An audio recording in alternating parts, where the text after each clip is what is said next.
listening to the Elite Mark Order Sunday Smokeout, the highest smoking podcast on the web. And we're reviewing the first episode of AEW's Collision. I'm COsmicScott. My partners in crime tonight, let me rephrase that. My one partner in crime tonight is Redheaded Kingpin. My other guest tonight is Lawyer Scot. I don't want him to be associated in any way, shape, or form of the crimes that I'm going to commit against this show. Or myself. Or anybody, quite honestly. What I say, I speak for myself and for nobody else. How about that? That's a good coverage for you. The views I speak are mine and mine alone. Yeah, these views are mine and mine alone. Exactly. And the drug usage, mine and mine alone. Yes. Now, Kingpin, you were actually at Dynamite this week. Compared to Collision, which show would you want to be at? Oh, that is a really tough one because, like I have said, I have been to a lot of shows post-COVID. Right. And it took me this past show to realize just how many it was. It turns out I've been to 12 shows, all of them that were TV and pay-per-view, in Baltimore and DC. And I had to say this past Dynamite is probably the best out of all of them. Okay. But I know from television it was pretty damn good. It was fun. It was exciting. There were just that ending segment, as we talked about it on the preview on the review, was freaking amazing. I can only imagine live the electricity of the crowd that was there. I mean, let's be fair. I mean, I said this countless times in the chat, I view wrestling a little bit differently. I've been watching it. I'm 48 years old, I'm almost 49. Been watching it since as young as I can remember with my dad, now my kids are along with me. Right. I've seen a lot of wrestling. Yeah. I've been blessed to go to a lot of live wrestling shows. So there's not a lot that's going to make me jump out of my seat and like, oh my God, right. Like Wednesday night did that. But by comparison, would you have done that if you were at Collision? Was there anything that would have made you an old school like me? I'm 52, 50. Oh, wait, April passed. I'm 53. So we're contemporaries. We grew up watching the same wrestling, old school 80s. And from that point on, I was hooked. So, I think Mm-hmm. CM Punk would be it. And then okay. I think I personally would pop for CM Punk and Joe facing off for the first time in 18 years. Sure, the ROH callback that everybody who enjoyed ROH at the time loved that moment and wants that feud. So, yeah, exactly. I could totally see that. I mean, Murphy and Andrade was very good. We'll get to that. We'll get to that, I promise. Yeah. We'll break this down. We'll break this down, I swear. Sorry, I didn't mean to get ahead of ourselves. It's okay. You're excited. I mean, overall, though, I think Dynamite would have been the one that I chose. Okay. And that's fair. But it's a great question because you have been to a lot of shows, as you said. So, including the first Dynamite. So you had that. Well, you had the first Dynamite and the DC Dynamite. You're there, man.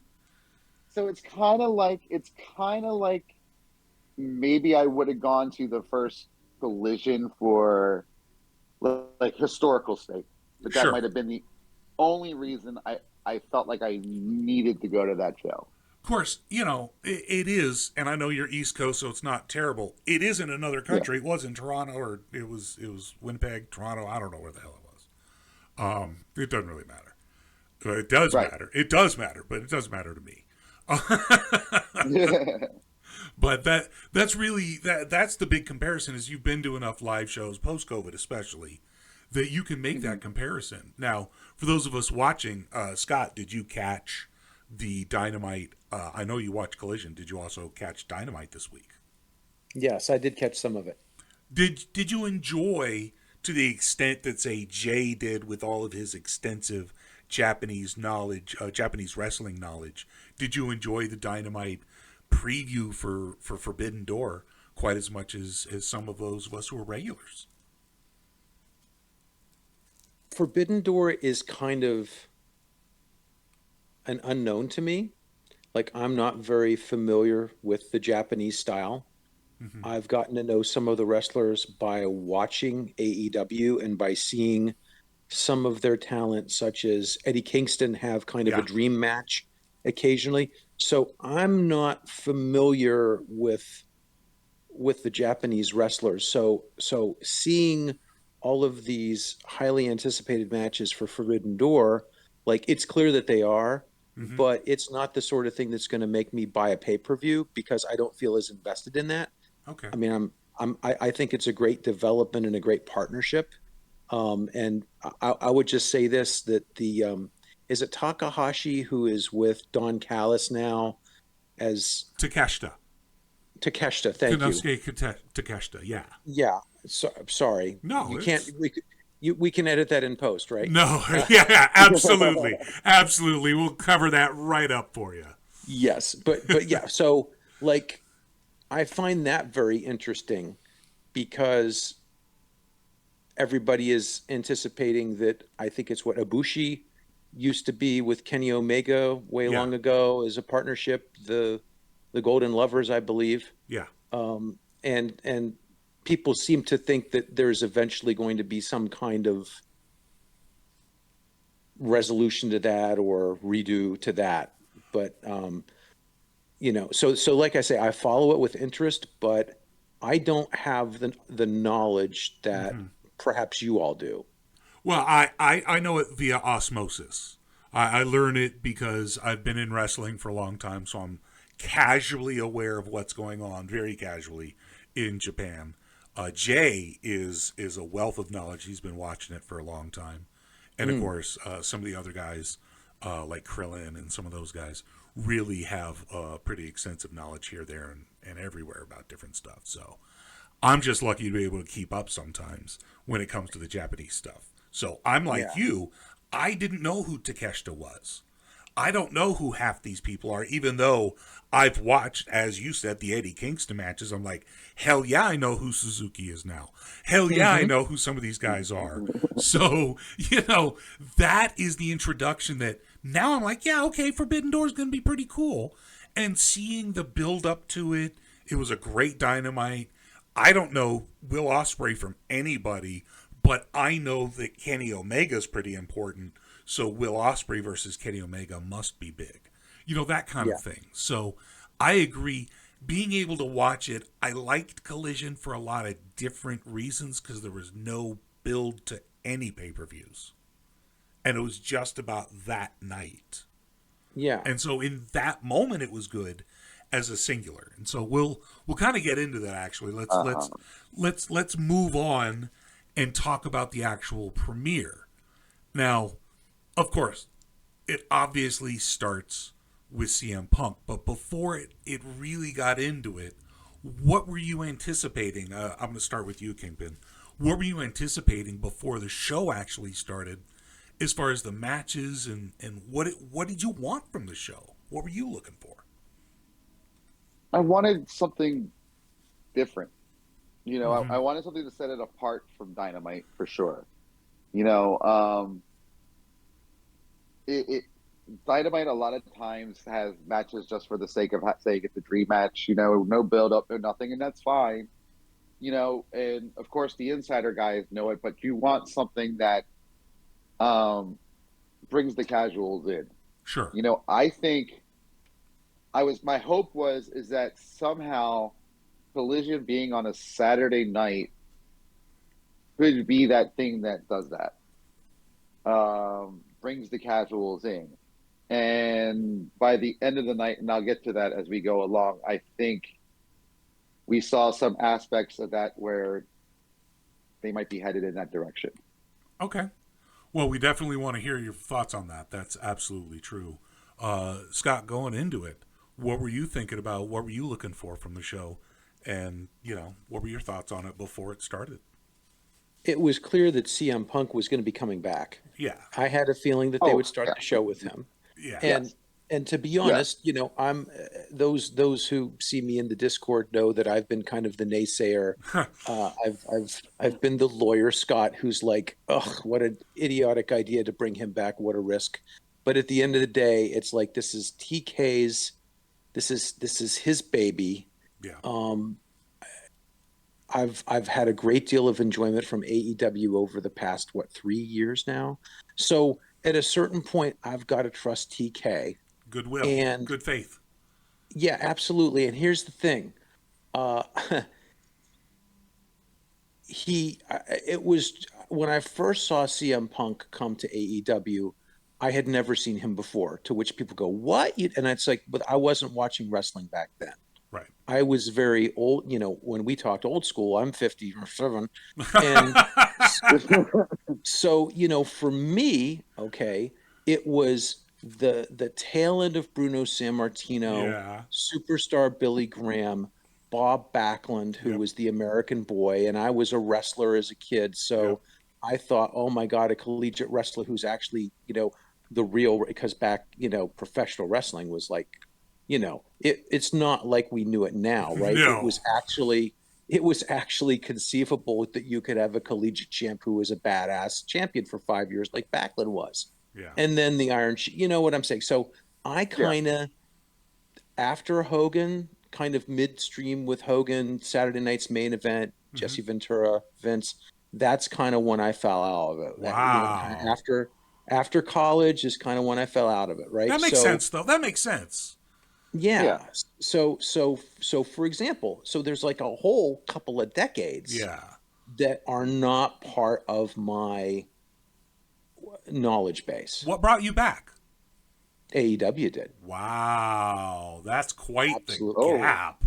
Yeah, so because like, it was not like Impact in it. Like, because I mean, I thought, when WCW went away, like, Impact started, I kind of hoping that would fill the gap, so like I ordered all the pay-per-views. I was a $10, I ordered the weekly pay-per-views just to support them, in the same way like that.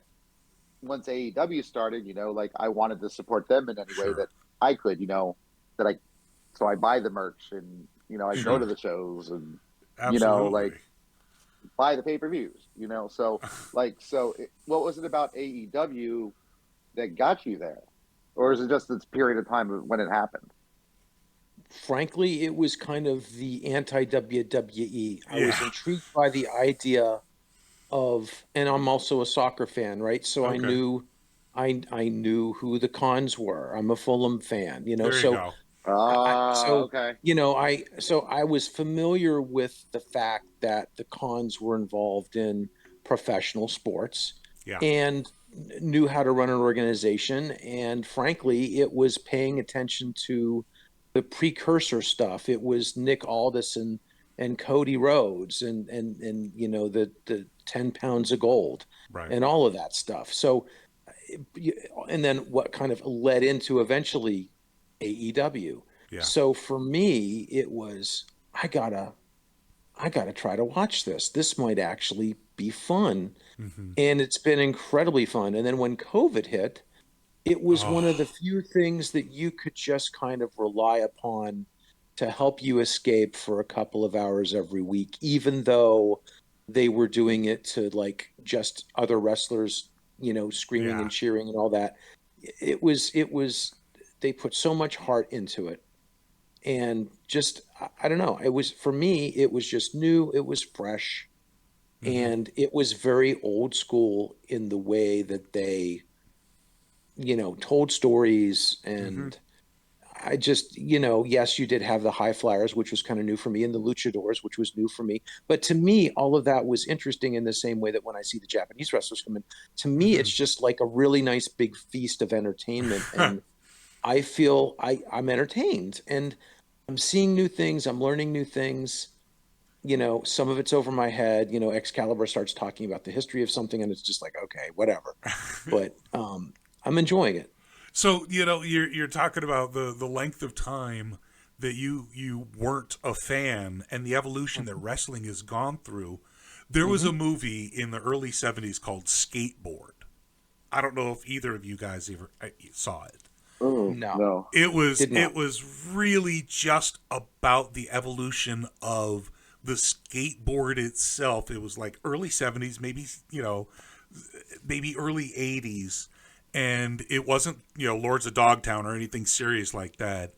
And really the reason I remember it is the big climax. The guy jumped a car. He jumped up. Skateboard went under the car. He horizontal, not lengthwise. Side to side, passenger side to driver's side is what he jumped, and over the hood, not over the actual. Not a big jump compared to today's standards. But the big action scene of the skateboard was the dude jumped a car to the X Games. That's the evolution for the skateboard. You went from wrestling old school mat technology like headlock takeover wins like MJF's talked about. Like that sort of old school. To high flying luchadors, top rope, double power bomb, triple phoenix flip killer. I don't fucking know. And that to me is the evolution of the skateboard. You look at like Tony Hawk Pro Skater and all the crap they're doing in that video game that's just shy of real, because the shit they do in the X Games is fucking incredible. And yet it started with, oh my God, he jumped a car. Yeah. The evolution from the 70s to the 2000s even was significant, let alone the evolution of wrestling. So I thought for me, that was an extremely strong comparison that people who know skateboards and skateboarding, where it started, where it is, wrestling, you're now looking at a whole different world. I can imagine how entertaining it is with really, really fresh eyes. Yeah. And what's interesting is, the first time CM Punk showed his face, I know I have some friends who are into this, and they were like, "Oh my God!" They had been praying for CM Punk to come back, and so I'm like, I don't understand this guy. So go, there's like, look it up, look up Pipe Bomb promo and watch that on YouTube. And so I did, and I'm kind of like, okay, I kind of see the guy's kind of a provocateur and all that. And so anyway, I see him, he does his thing, and I'm like, okay, I now see what everybody has seen in CM Punk. I am entertained. And wow, what a great get that he's in AEW after kind of having shat all over the WWE, So then, of course, there's the going off of the rails at the scrum. Right. And for me, kind of this unforgivable. Here's the thing for me, right? I've gotten to really enjoy AEW, and to me, and again, I'm a lawyer, right? I'm a trademark lawyer, so to me, it's like, how dare you damage this brand? Yeah. That's kind of how I looked at it. It was like, how can you do this with TK sitting right next to you? How dare you do this? Yeah. And run down your colleagues and and it's like, if you got beef, don't do it here, do it someplace else. So for me, it was like, you're absolutely ruining what I had come to enjoy. Yeah. And so it was kind of like, good riddance to you. But here's the thing, right? Those same people who were praying for CM Punk to come back were really praying that he gets to come back this time. And they were like, oh, no, just give him another chance. Just give him another chance. And some other people on our Discord, who shall remain nameless, have been big supporters of CM Punk, and I've been respectful of it. And so, yeah, I kind of kept the open mind, and it's like, I'll be damn if that son of a bitch didn't win me back at Collision. And the way he won me back actually was kind of being himself, coy, the reference to the counterfeit bucks, the way he worked up to that. I thought that was brilliant, kind of teasing that, actually he is in his own mind the current, AEW world champion. So I'm kind of wondering if we're eventually going to have some kind of an undisputed championship thing between him and Max. Absolutely. Absolutely. They're building towards that. Yes. So for me, I'm 100%. like, there were some people who looked at it and went like, well, it's just the first episode. It didn't really do any storytelling. And I'm like, did you not see what I saw? They were doing, and I don't want to get ahead of ourselves, but at least for the Punk thing, just all the seeds that he laid for the future in that one promo was masterful. Here's and the it was thing. like, Here's the thing. This Yep. is a Punk show. It started with Punk. Talk about it. yeah. No, go ahead. Bring it up. What you don't skip the details that you were skipping a second ago. Don't worry about Okay. it. Go into it. Bring it. This is the time. Okay. Well, Okay. because he was talking about, how unique he is and how he stands up for himself and he's unapologetic and he's always going to be himself and he is the truth and the truth is painful, and it was just a masterful promo. And then for him to kind of lace in a shot at the Bucks, in his own home turf where everybody was, very excited. He didn't hear any boos, whereas when they first announced that CM Punk was coming back, Right. you were hearing a mix of boos and cheers in the crowd. And we'll see what happens at the next venue. True. Yeah, absolutely. That's But a he good question. knew he was in his home turf. Yeah, and he that's had them in the palm of his I mean, hands. of course. to be fair, he was just responding. The Bucks and the Elite did the same thing to him right after they came back. That's kind I of forget true. that. They mentioned the buckshot lariat where he fell down. They Yeah. did the go to sleep. No, they definitely have been taking shots, and I think that's the so, part I mean, that's a work, and that's great. Exactly.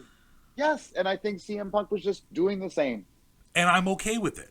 As a matter of Me fact, too. Me too. Here's the thing. I'm so happy that they've gotten to the point where maybe it is now going to be a work. It's a shoot worked. It's a shoot worked, not a worked shoot. Because it Yes. started off very, very real, but there's been a lot of pressure to get the fuck over it. Yeah. And I think that this is a big compromise. It's been 10 months. Let him work for a while. If he gets hurt, he's never gonna have to fucking wrestle him anyways. But did you notice, though, he cast this as he got injured. He's been recovering from a traumatic injury. He tore his tricep. So it wasn't like I was stripped of the title. There was no sour grapes or even a mention of, like on All Access, how the Bucks were like, couldn't say anything, but it's like the most traumatic time I've ever had. And, Okay, really? I've heard a lot of complaints about that particular line from a lot of y'all in the Discord, and I've got one thing to say about that. Motherfuckers were on television. Yeah. They were hamming it up. Come on, most traumatic thing in their life. Of course it's the most traumatic thing in their life. They're on fucking camera. Yeah. Yeah. Of course. Yeah. I mean, realistically, behind the camera, they were probably like, yeah, not a big deal. We'll get over it. Yeah, but it sounded stupid. Okay. It just sounded stupid. I'm not going to argue that, but it drives me crazy. We're like, you guys keep bringing that up. I'm like, come on, they're on fucking television, dude. Seriously. Yeah, but yeah, I get it. But for something that was supposed to be kind of breaking kayfabe, right?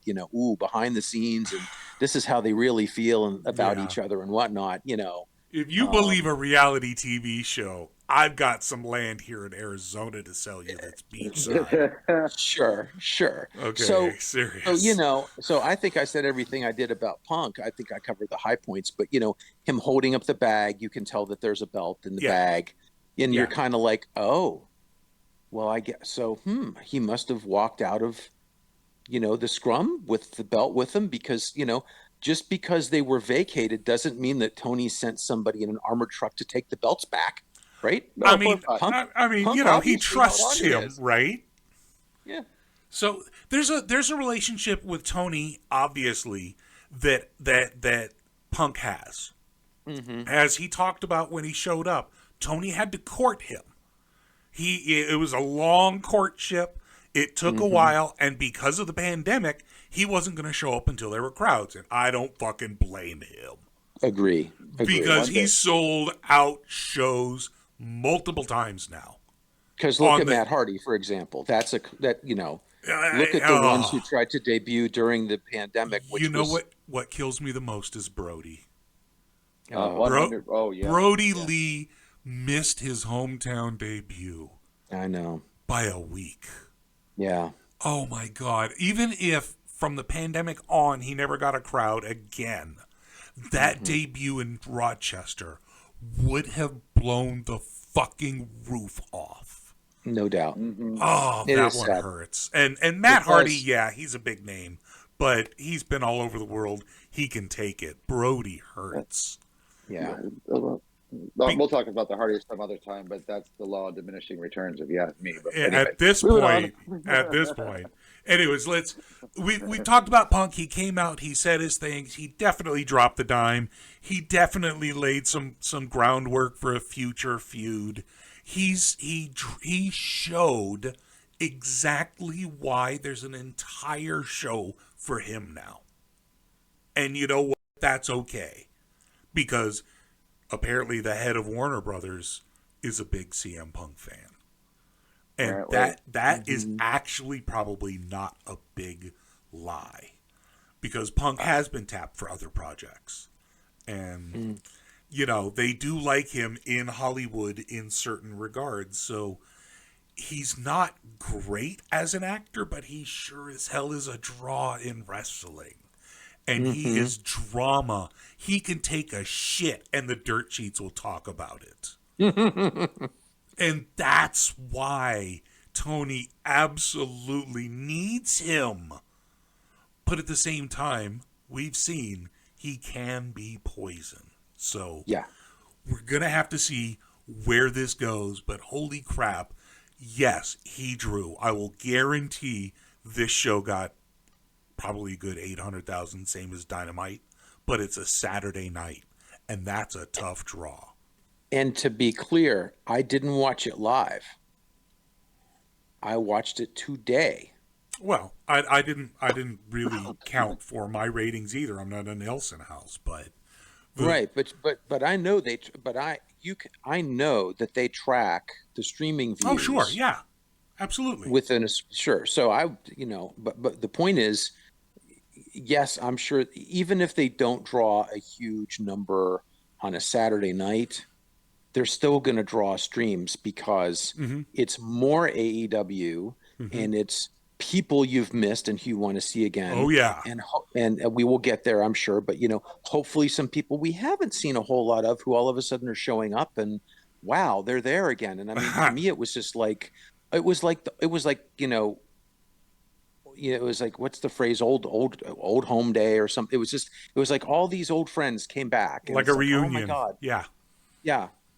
Well, let's again. We've covered Punk to hell. Everybody knows that Punk is the man, and we've got to see where he goes from here. I've said before, I'll say again. I'm still at core a Punk fan. He did some shitty stuff, and I hold suspicion in my heart. But at the same time, I'm gonna be a fan for as long as I can. He's gonna get hurt. It will happen. And we'll see how he responds the next time. I have a lot of, not necessarily sympathy, not necessarily even empathy for Punk, but I have a lot of simpatico because I understand him. I've had a lot of my own self-destructive methodology that I see reflected in his mannerisms. And I've talked about that many times, both on stream and in the chat. And as a result, I understand sort of with the being hurt, with the low blood sugar, guaranteed that was part of it because he came out of a match hungry as hell. And many other factors. His mind was so infuriated, he latched onto something that he'd been gnawing at and gnawing at and gnawing at, and it just came out. And I've done that. And it takes a lot of control to hold back in that moment after you just fucked up and hurt yourself again. And you're just so frustrated at yourself that you have to lash out. And we did not know that he was hurt. At least I didn't. I couldn't tell he was hurt. He said he was hurt. Nobody knew he was injured. But not like I ripped not like I ripped the tendon off the bone. Well, we didn't know he was injured, but we knew he was hurt. So there is a difference. But yeah. I mean, we didn't know the severity, of course. We still don't really know the severity. He's a wrestler. Was he suspended for 10 months or was it really rehab? I don't know. Well, from a legal standpoint, it might have been you couldn't suspend him because he was injured before he did what he did. Right. Who knows? Who knows? Well, I mean, to be fair, most of us don't have a camera in front of our faces most of the time, So if we look at it, we've all had that kind of blow up, Yep. and we've all felt bad about it afterwards. You know, Some we of just us don't have have lost to get- jobs over it. Yeah, I mean, but you say, oh, well, he was in front of a camera. He shouldn't have done that. Well, you know, the man's in front of the camera. How much of his life is in front of a camera? And You or know what I'm just saying? in front of the world online, which let me tell you, sometimes you got to stay the fuck offline, Phil. Absolutely, but you see where I'm getting at. You know, Yeah. like, I mean, if once that becomes your life, does You're not that make allowed any to have a difference bad than- day. Yeah. right? Yeah. Exactly. And he was having the worst day. He retained or re-won or whatever, and he knew he hurt himself. We didn't necessarily know how bad the severity of the injury was, but he knew he was hurt. And looking back, again, knowing myself, seeing it reflected, I don't agree with what he did, but I understand what he did. Exactly. And so I'm giving him a chance again. I know there's a possibility he'll blow up again. It's just always possible. And if he does, I'm going to be the first to say I told you so to a lot of people still, but I'm going to enjoy the ride. Until I'm not going to allow my judgment of what he did to spoil what is now coming at us because it's going to involve other people who I think we do enjoy and think well of, and you know, he's going to continue to elevate other talent the way that he did when he first came to AEW. like Darby, Yes, like Darby, but you know, he elevates himself, to be sure. I mean, that's kind of whole part of his character, but he is one of those people who also elevates others. Yeah. And part of it is because, you know, he's the best in the world, right? So obviously if he's with somebody else, he's supposed to be elevating them. But the truth of the matter is he did elevate a lot of people in AEW when he got here, and I think that shouldn't be forgotten. In a way, like you say, he generated a lot of goodwill, which of course he squandered at the scrum. But when you really think back, is it worth giving him another shot if TK thinks it's worth it? And I'm like, sure. What's the worst that could happen? We're in the same place we were, you know, 8 months ago, and everybody goes, well, we could have seen that happening. But if it doesn't happen, then it's kind of a big redemption story and a big success story, and you'll eventually see where it ends. Well, Maybe he does drop those shoes. Worst case scenario, it's more money in AEW's pockets. basically. For sure.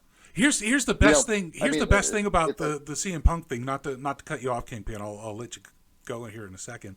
The thing is, either CM Punk fails miserably, AEW's proven they're fine without him, or he wins spectacularly and AEW wins with him. It's a win-win for them now. Primarily because they got him to sign that contract that said if he bad talks him or hurts him, he's sued into fucking oblivion. Mm-hmm. What were you going to say, Kingpin?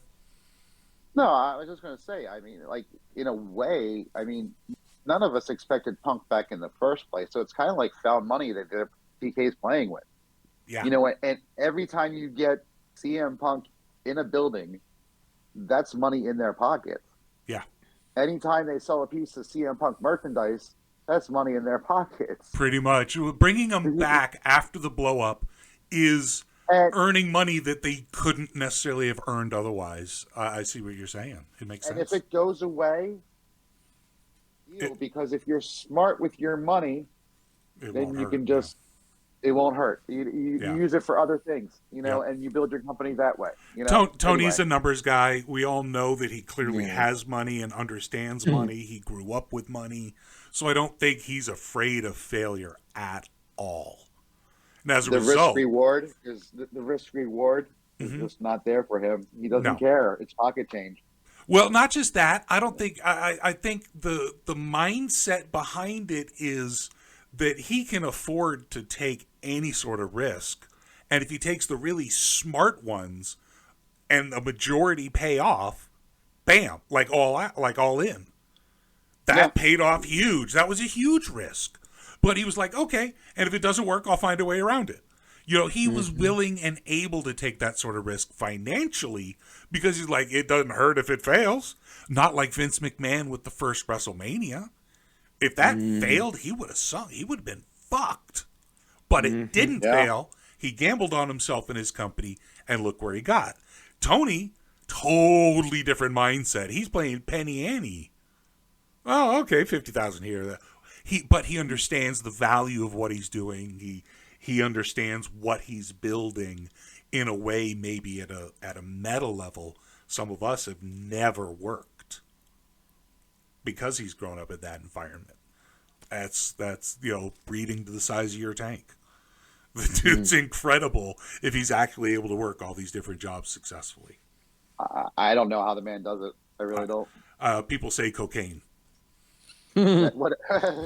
That's it. I mean, think about it, 2 more hours of TV a week. He's not doing it alone. He isn't. Fortunately, he's got a crew.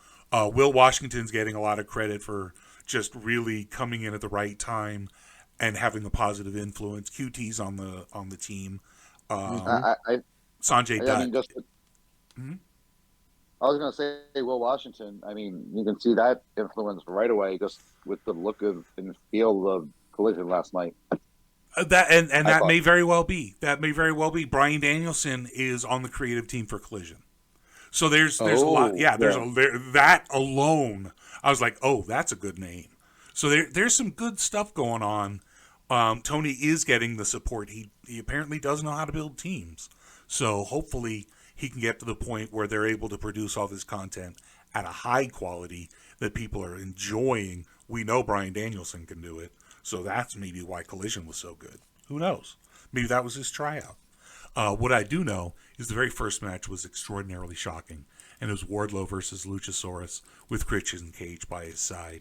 Kingpin, why don't you break it down for us real quick?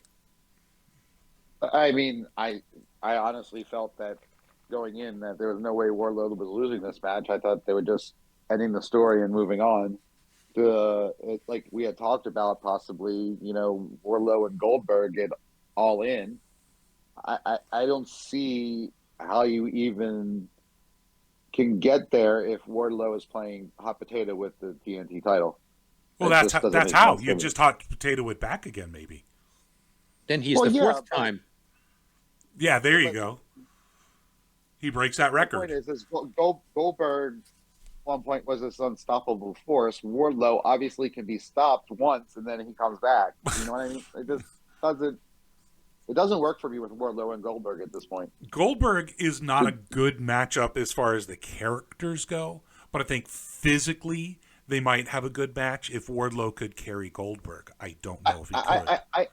I think we're talking just in terms of like what's going to get that extra 10 to 20K into Wembley, and think? Obviously. You think Goldberg could do it? I think he may be the only one who can. You don't think Punk could? I think. Well, I mean, what do we hear today?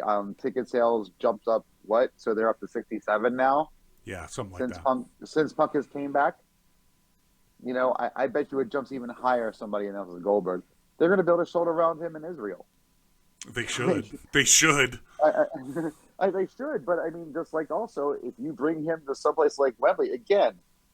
Sure. I spoke about this earlier. Like, all these matches don't have to be work rate.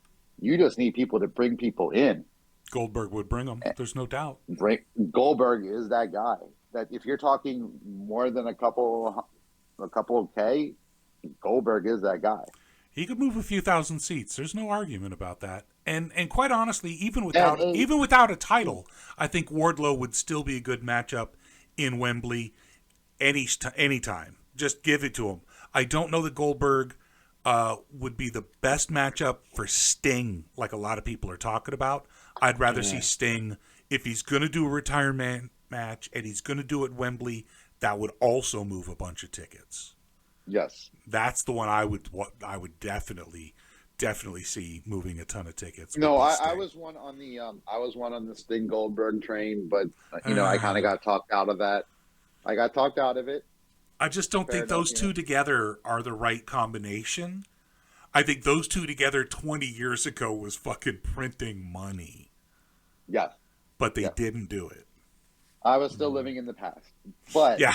if you do Sting Jericho on one end and you do Goldberg and somebody on the other, those can be your sports entertainment matches, and then you do the rest of your work rate matches after that, and you'll be just fine.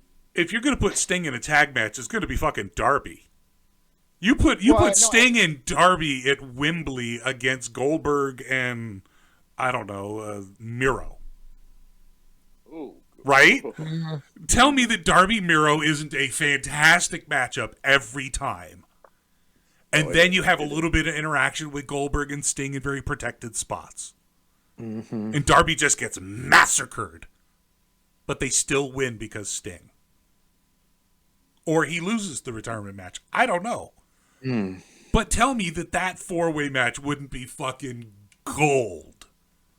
That's the match I want to see. I just made it up, by the way. I just book better than Tony Khan. But hire me.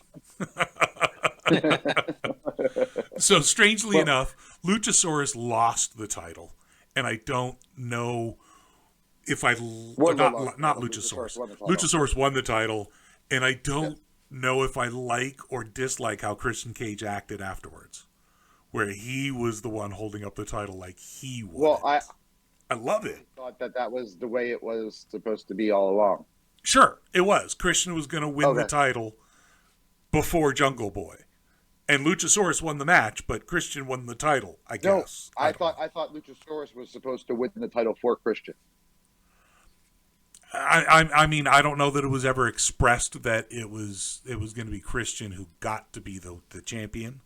But to be honest, I think they had said that prior to the Wardlow Christian match. I might have missed it. Originally it was supposed to be Luchasaurus, but then he switched it up and said, "No, it's going to be a ladder match. It's going to be me against you." You know, like I don't remember. But is anybody suggesting that this? Off, but I don't... What's that, King? Go ahead, King. No, I was telling Scott to go ahead. Oh, okay, that's you, Scott. Okay, is somebody suggesting that this is that this was just what we just saw was the functional equivalent of Andre the Giant winning a belt and then presenting it to $1 Million Man? Yes. I was just thinking that. That. Yeah. Yes. And maybe it'll happen. Maybe it'll happen at Dynamite. That's the way I took it. That's interesting. That would be an interesting callback. It would. But now here's the one thing. I did not see the title change happening. But I should have, because I know people who were like, well, when they started talking about, out of so many, title defenses, the title has changed hands 18 times. It's, and I thought to myself, I was like, oh, that's an interesting stat. Whereas other people were like, oh God, here it comes.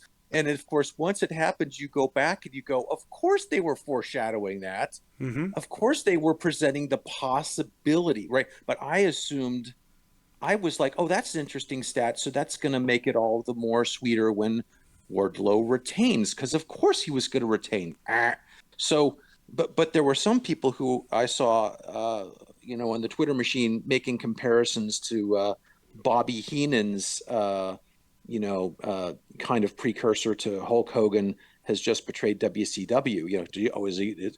Whose side is he on? It's like, so it's just interesting. I thought it was very interesting how that was part of the commentary, like a very clearly intentional part of the commentary, but it went right over my head. But when you look back at it, it's kind of like, So in a way, I think what they were trying to say was, all of you people who get upset about the hot potatoing, that is what this title is about. Yep. This is the hot potato title. Now, if we did this with, the championship, that would be different. But this is the title that you hot potato. And just because Jade went 50-0 or 60-0 or 80, whatever she was, right before she lost, these aren't like, you can't look at the TBS title and the TNT title in the same way, right? As the world, no, right, not at all. But the character, but even as secondary so-called titles,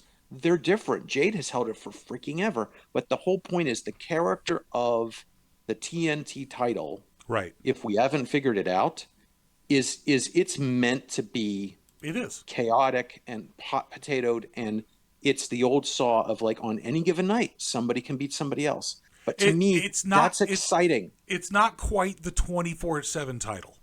No, It's not quite I that. have the same 24/7 title thoughts though. It's not quite that, and No. that's really the positive.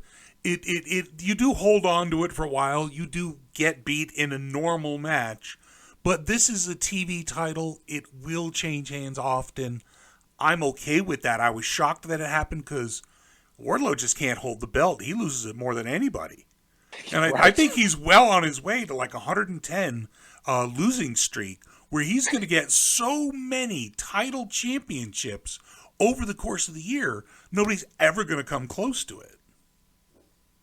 Anyway, well, we were thinking that with Cody, and then of course Sammy, and now it's Wardlow, and I'm betting he's going to be the first fourth, because I sure. see some people who just don't think he's that great. I actually think he has improved markedly and is actually part of the future. Sure. And this is long-term storytelling, whether people realize it or not. You need to look at this guy as a long-termer in AEW, and they're telling stories with him, and he's getting to tell stories. That is a great position to be in. Yep. They're putting a lot on him. They're actually putting a lot on him because Sure they are. he's developing with Arn Anderson. Yeah. They've talked about Four Horsemen stuff. You know, where's that going? And is that going to be the story of the TNT title feud? Where somebody takes it from him, he gets his friends, he gets it back. You know, it's not about holding it a long time necessarily, but about the story revolving around it. Yeah. And to me, it's a good story. Yeah, so far. But people are upset because of the hot potato, but look at the international title. That came in, it was kind of a joke. Orange really fucking rehabbed that title, didn't he? He did. That thing is He did. important now. So if they can, and God, Jade had it for a while, but they stalled out because of Statlander. So now that Stat has it, she's going to have it for a little bit, but there's no way she's going to have a super long run. She might even lose it to Taya Valkyrie next. So we'll see where that goes. Anyways, let's talk about forget the Hobbs backstage with QT. It was nothing. He's in the Owen Hart. We did see Andrade El Idolo versus Buddy Matthews. I gotta say, Andrade was on fire. He did. These two men worked really fucking hard to show that the women in their life are not better than them. They worked really hard to prove it. And I don't know if they succeeded. It was a really good match. I enjoyed it. These guys know each other. They trust each other. I don't know if they like each other, but they seem to have good chemistry. It came to the match flowed well. Andrade did some great moves. Buddy's always impressive. And then after the match, there was the beatdown that Andrade, of course, having come back, he gets the big win. Buddy Matthews gets all of his friends to beat him up after the match. I can't ask for a much better return match for Andrade. I'm not even an Andrade fan. I wasn't, but I'll tell you what, because I've had people say, "Oh, he really is good, but he's been underutilized," and they paired him up with Chavo Guerrero, was it? And Chavo, and then Vicky, and then he had that feud with Cody. He just stalled hard. It was, I mean, I would argue bad booking. Right? Yeah. But here's the thing: when you see him in the ring like you did last night, he was great, and Buddy was a great dance partner, to be sure. Yep. But here was my takeaway. Remember when we last saw Andrade, he was a heel. True. To me, he came off as a face. Of course, it's probably because of who he was against. Well, part of it was Buddy, because Buddy is a clear heel. But I think that was on purpose. That was on purpose. Yeah, part of it is return. When you return, it's hard to be a heel. You can turn into a heel in an instant with a single promo. Yeah. But right now, just breathe in that return face pop. That's what they wanted. Miro got it. Andrade got it. That's what they were looking for. Yep. So Yep. I think it was great booking. Whoever was on creative, this was the match itself was booked well. I thought they pulled off some great moves. So the hanging DDT Hurricane Rana. What the fuck? I mean, there were just some amazing moves, and Andrade finally got the chance to showcase himself. And Buddy was a partner that he trusted, and it showed. So, yeah. And I think it actually elevated Buddy in the process. Yeah, absolutely it did. He deserved, he needed and deserved a match like that, and we were all rewarded, even though he took the loss, and then, but it was a great match. It could have gone either way. Well, not only was it a great match, Andrade got the win, which he needed, and then House of Black got their heat back with the after-match beatdown. Classic face booking. Absolutely. Yep. Okay, great. No. And House of Black builds more because they're mad Buddy lost. Win. And they set up a potential feud with his faction, Los Ingobernables, LFI. Los Facciones Ingobernables. Do you turn them face? I don't know yet. Roos just had a baby. Sammy Guevara turned face because he had a baby. Because I mean, maybe like at the same time, I mean, I don't know if I would say Buddy is a clear heel. I mean, based off of some of the reactions they were getting at House of Black as a whole, were getting at shows. Like it's. They're kind of tweener. Even, they're super. AEW doesn't have super classic heels except Don Callis. MJF still gets a ton of cheers, especially in New York. So he's not classic, always going to get boos. Most of the heels are super popular and people cheer them. It's hard to get like Jericho will get the boos and people will still sing with his song. He'll cut them off because he's a heel, but he lets it play out. So it's a very weird thing in AEW with the heels, but Don Callis and by extension Takeshita are classic heels who don't get cheered, even though Takeshita is going to get cheered, even as a heel. I'm sorry, it's going to happen. He's just too good. And that's why, and Christian Cage, you have to put in that category too. He's pretty. He does some classic heel work, and I mean, nobody cheers for him. No. Nobody cheers for him. No, you're right on that. You're 100% right. He's despised. He's awful. Absolutely. Speaking of despised, we move. No, Scorpio Sky is not despised. He got a little video package, so he's going to be a Collision wrestler. He's another guy who's getting another chance, who really hasn't been able to connect. Maybe this will help because he'll get some exposure that he hadn't been getting, because they've tried a couple times, and it just hasn't worked out. Was that you, Kingpin? No. Oh, okay. Somebody had a straw. Not. That was me getting some water. I was going to say that was a straw. That sounded like a bong to me. Sorry. We'll have to. Oh, well, there you go. We'll have to edit that out in post too. Yeah, we'll go ahead and clear that out later. So Tony Nese came out and cut a promo.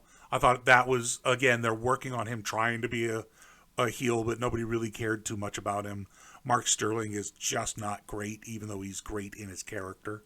People just haven't connected with him. However, his opponent definitely was connected. It was Miro, and he's so fucking over. He came out to a massive pop. He was so fucking over in this match. It wasn't really a match. I don't know. It was a bit of a squash, as expected. It was always going to be against a jobber. It was always going to be against a jobber. Tony Nese was a great jobber for it because he really made him look good, and god damn did he look good. I've always been a fan. I've been a fan for a long ass time. I'm so glad to see Miro back. If I gotta watch Collision to get Miro, I will fucking watch Collision to get Miro. God, this character is so good. The Redeemer as a heel, as a face, works. This is his ticket. Give him the fucking reins. Let him go. He is spun gold. Redhead, you've not had a lot of chance to talk. What do you think about Miro? I've always been a fan of Miro. When they let him be the ass kicker he's supposed to be. You know, the whole Rusev Day stuff, the whole Lana Lashley stuff, you know, I hated all that. Hated all that. There was just no reason for any of it. But once he came to AEW, I didn't mind the video game stuff with Kip because I understood AEW's plan, and they got Miro by chance, not because they had reached out and had been courting him for months and months and months. You know, like, I always felt TK was that guy to have the whole thing planned out ahead of time, and he was not going to let anything, you know, break away from that. Good and bad. Even he does that a lot. Yeah. So, like, I mean, he wasn't going to let somebody like Miro overtake the stories he had planned for Kenny and Jericho and his top guys. Paid, you know, exactly. So that needed time, and I understood that. And once Miro started to break away from that and started to become the badass again, you know, I definitely got back on the Miro hype train, and I'm firmly back on that as of last night. Absolutely. Again, I've been a fan of Miro a long time. He came in as the gamer guy. I liked it. It was okay. It was an introduction for the AEW audience and to get connected with the fans. I've never had a problem. Jay White's going through it. It actually makes sense to me. It actually makes sense to me. You know what I'm saying? Now, Scott. Most people want it now. And I'm just like, give it time, you know, because these pieces, it's like, it's like when Marvel got the rights to Spider-Man. They put him in Civil War, but Spider-Man wasn't the main focus, but you're going to use him. Immediately. You know what I mean? You're going to write him the fuck in. Exactly. And that's exactly what happened. That's what they did with Miro. That's what they did with Jay White. That's what they're doing with everybody that they happened to come across. And if you give it time, let the current stories play out, you're going to see that these people are going to be featured like you want them to be. Absolutely. Now, Scott, again, you had a long time away. AEW brought you in. What do you think of Miro? Always liked him. Glad he's back. Everything that you said about him, 1,000%. He has that connection. He did the Twitch thing for a long time. I'm a subscriber of his. He knows how to work an audience as a heel, as a face. He's great, and I'm glad he is back 100%. But for me, though, I mean, the Redeemer character is money. Oh, it's just, it's a great, unique character, and it fits him perfectly. And I missed him, and I'm glad he's back. The whole thing is the best character, Stone Cold, Mankind. I mean, Mankind's a hard call, but any of the Rock, it's themselves turned up to 11. And for the Redeemer, taking his, hardcore faith. He's a Christian man. He's got that faith, and turning it up to where he can make it a heel and really make it just this great turn of phrase and just this twist of what he should be, or a face and like the shining example of what he wants to show the world, of just this ass kicker in the name of his religion.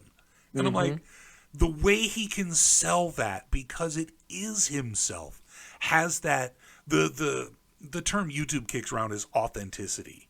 And I think that's what has always carried through for wrestlers, is authenticity. That's what they mean when they say themselves turned up to 11. It's not just themselves, it's the aspects of themselves that are best for the character that are turned up to 11. And that's the authenticity that comes through, very much so in videos and also in entertainment. So, man, I'm just glad he's back, and that character is the best. Just to move on, Sky Blue, Willow Nightingale, Tony Storm, Ruby Soho. It was a fun match. I enjoyed it. The right people won. Willow Nightingale and Sky Blue got the win. Sky Blue specifically got to pin Ruby Soho. TK and everybody sees so much in that girl. I want to say one thing that hasn't been pointed out, and I think a lot of people missed it, is that Willow could have had the pin, and she pointed to Sky and said, "Take it, girl," or something along those lines. Gave it to her. I think that needs to be played up more because obviously, Willow needed that win just as much as Sky did, but it was Sky's hometown, and Willow was gracious enough to give it to Sky. That might play later. I don't know, but it's something to keep an eye on. It goes along with Willow's character. It goes along with her character's personality, the fact that she's got a bunch of big wins recently. She's got the title win. She got the big pins. She beat fucking Monet. Exactly. She can be generous.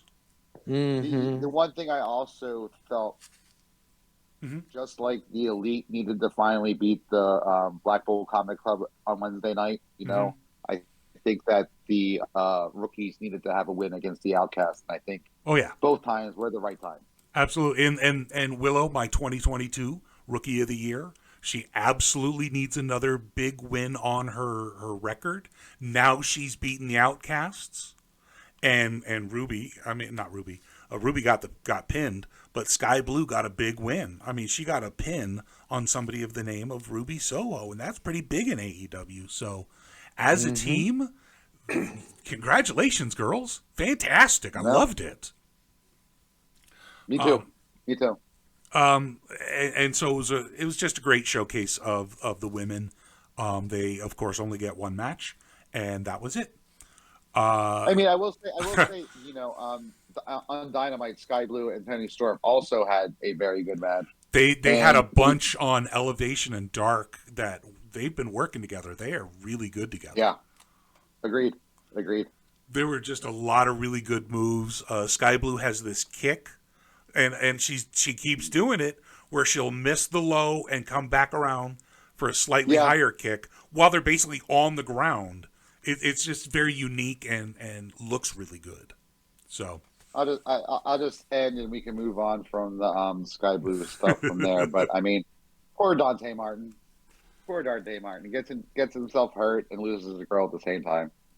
It is heartbreaking, but you leave a girl like Sky Blue alone for long enough, and someone will move in. Tale as old as time. Yep, that's it. That's it. That's all you can do. They're young. They're athletic. They're extraordinarily attractive. I don't know what you're going to do. It's like the Olympics. Those Olympic cities, man. That's all they do in their off time. Makes sense. What can you do? Everybody around you is attractive and hot. Okay. Yeah. And you're all young, unsupervised, and 18. Yeah, we all remember 18. Yeah. We all remember 18 a long time ago. Anyways, we do. The next segment was Daddy Ass and the Acclaimed. They got to come out, cut a promo, be fun, send the crowd home, having a good time, and got to scissor Tony Schiavone. Yep. It was fun. If this were WWE, they would have already turned Daddy Ass against him again. There was no point to this segment. They're kind of building to a House of Black challenge. They're kind of not. I think Tony's going to give Billy a trios title before Billy ultimately retires, whenever that happens. But I hope it's never. Not. I hope it's not soon. I really want House of Black to hold on to the belts for a while. I love their presentation. I love the idea of their special rules. I don't want them to lose it, but I keep seeing the steamroller of Daddy Ass and the Acclaimed heading towards the trios title. So maybe they win it and then the House of Black wins it back and then the Acclaimed break up with Daddy Ass. Don't break up the team. Just break Daddy Ass away from him if that's what you want. I don't know. Eventually they're going to have to move on from him. Yeah, they will. Do you ever see Billy Gunn getting back with his boys again? Because remember, they were like 28-0 or something on, they were the undefeated trios champions for the longest time on Dark, but still, there is, if you think about long-term storytelling, do you see them ever getting back together? So here's the story I envision.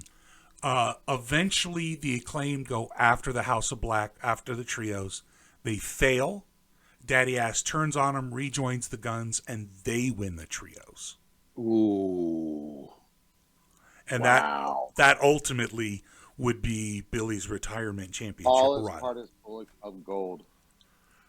Oh, all part of Bullet Club? That. Yep. Ow. That. Oh. That would bring Billy. That would bring Billy Gunn. Oh. Have Daddy asked me to play the Haku role?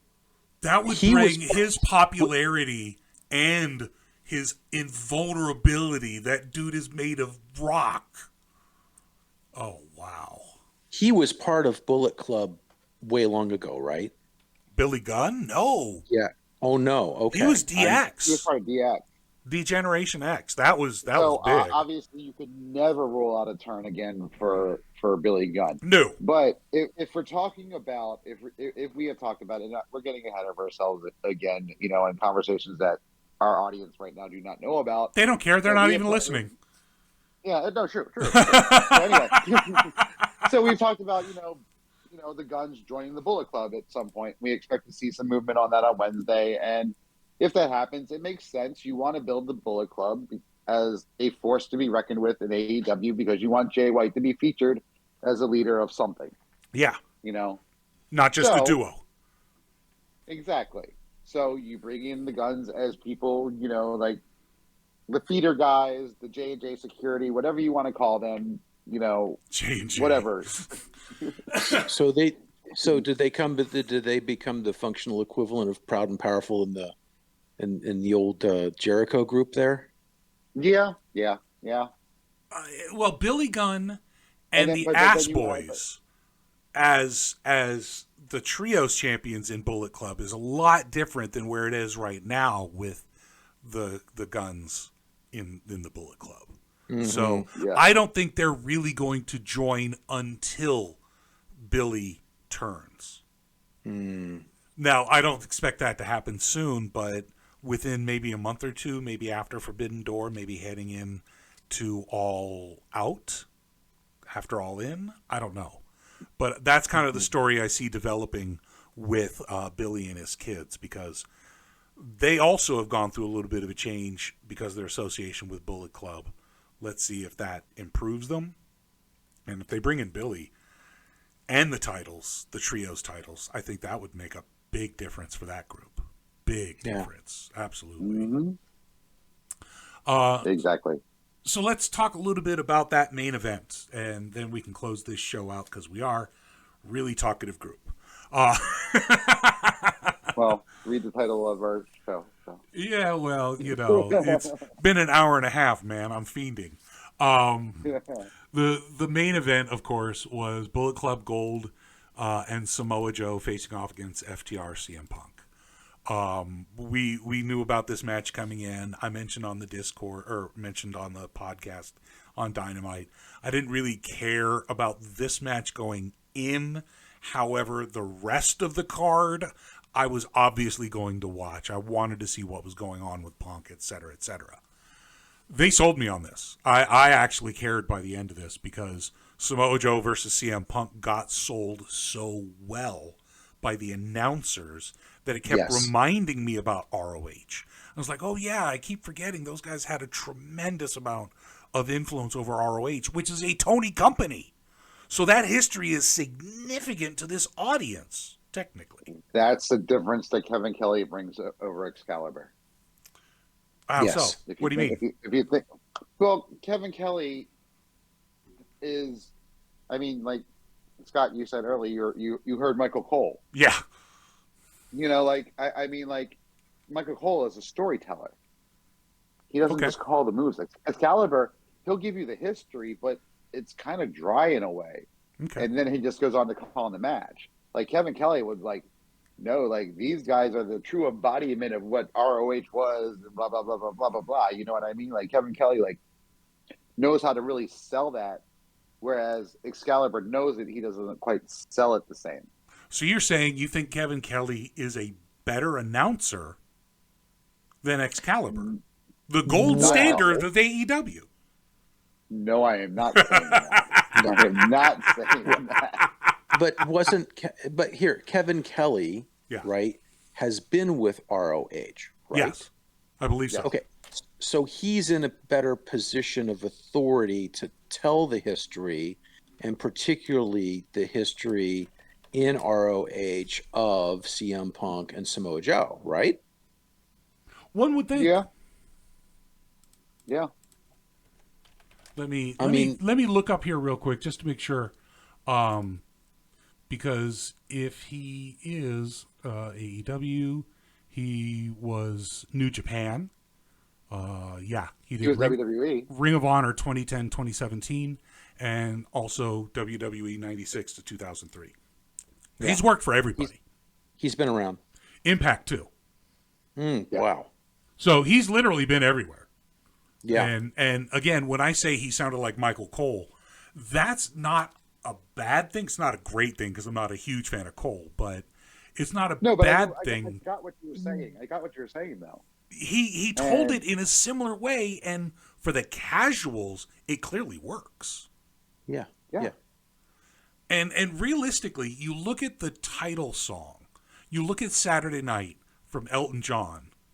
Who exactly is TK aiming this show at?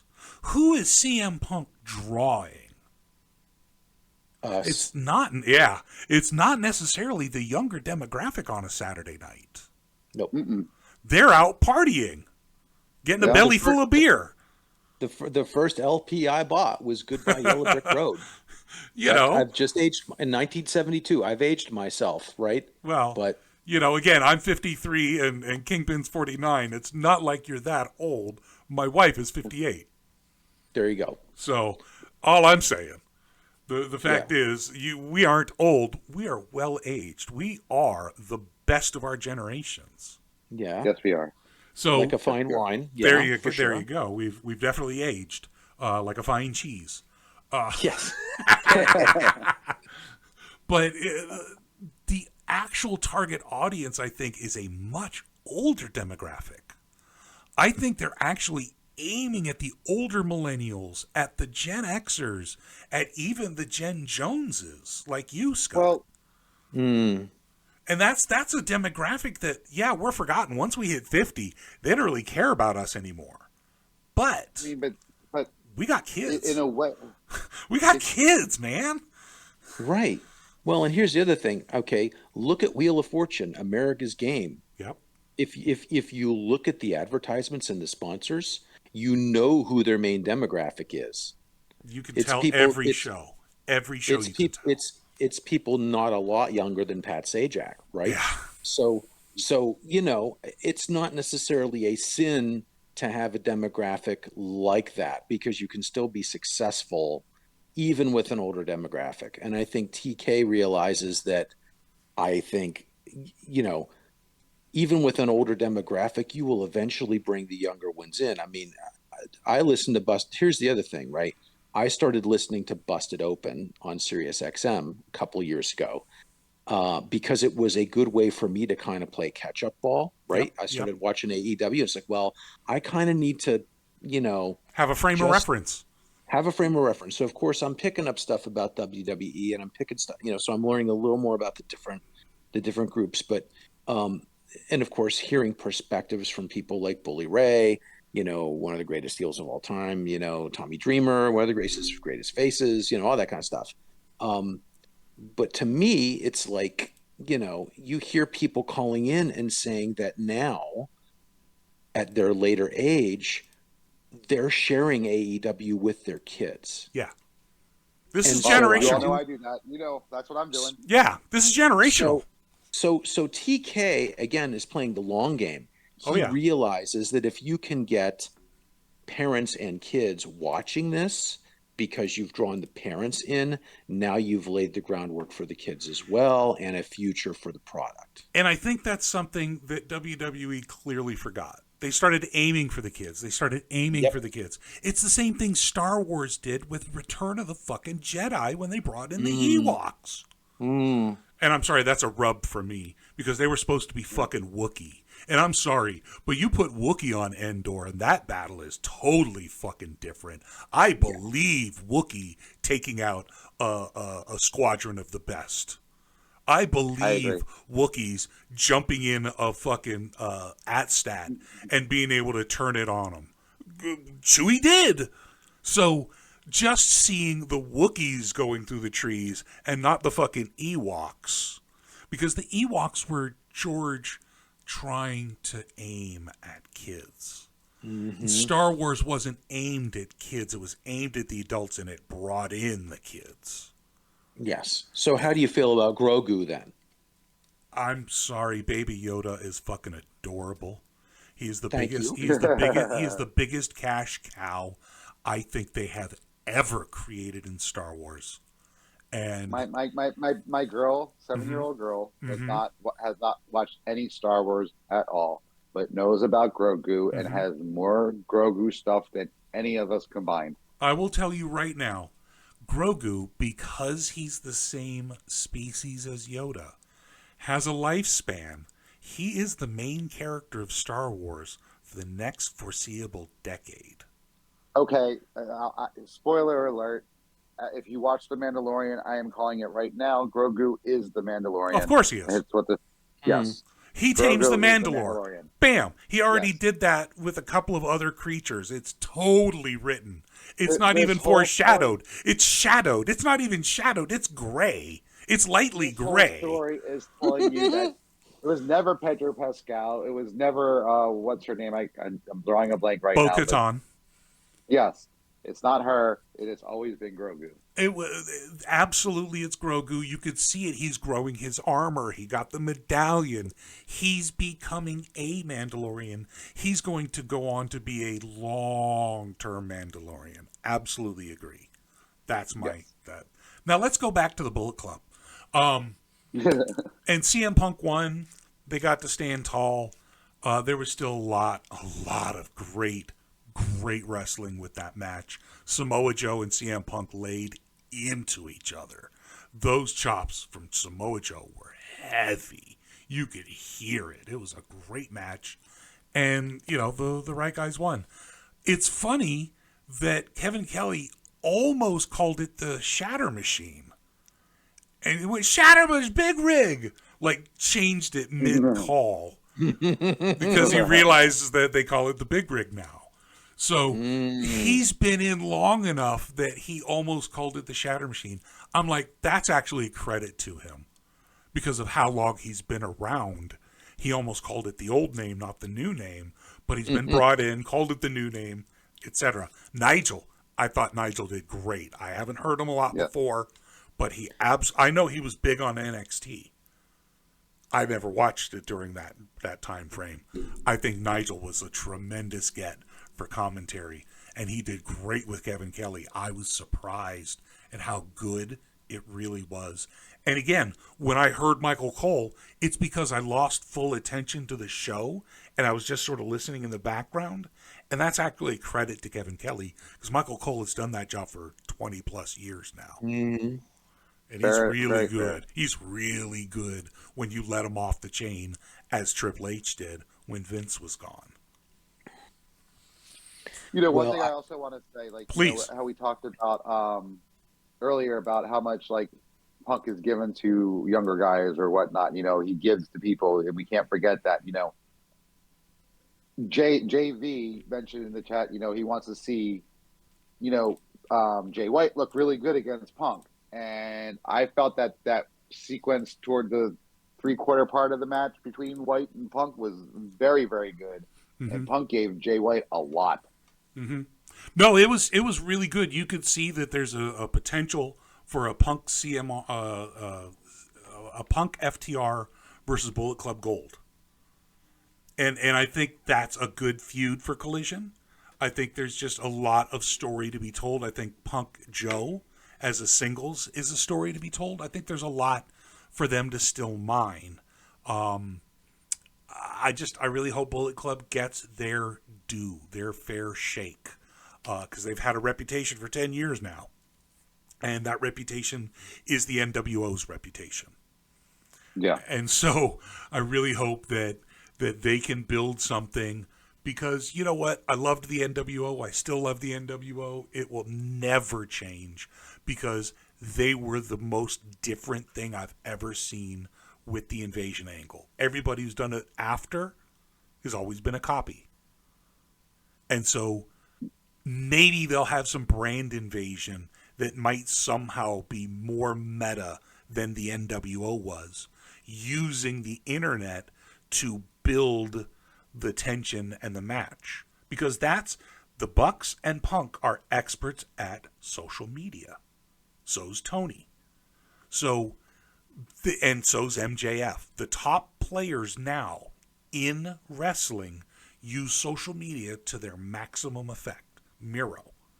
So I hope that they can use that and build this feud across brands, and then maybe have some sort of invasion angle thing where they get to work out an angle. I don't know. I'm just fantasy booking. We're just sort of at the end now and just kind of rambling. Fair enough. As a matter of fact, let me go ahead and just end this. Anybody who's still listening, go ahead and give us a like, give us a share, give us a subscribe. Go ahead and join us at the Discord, elitemarkorder.com. Click on join the Discord. Do what you can. Love you guys.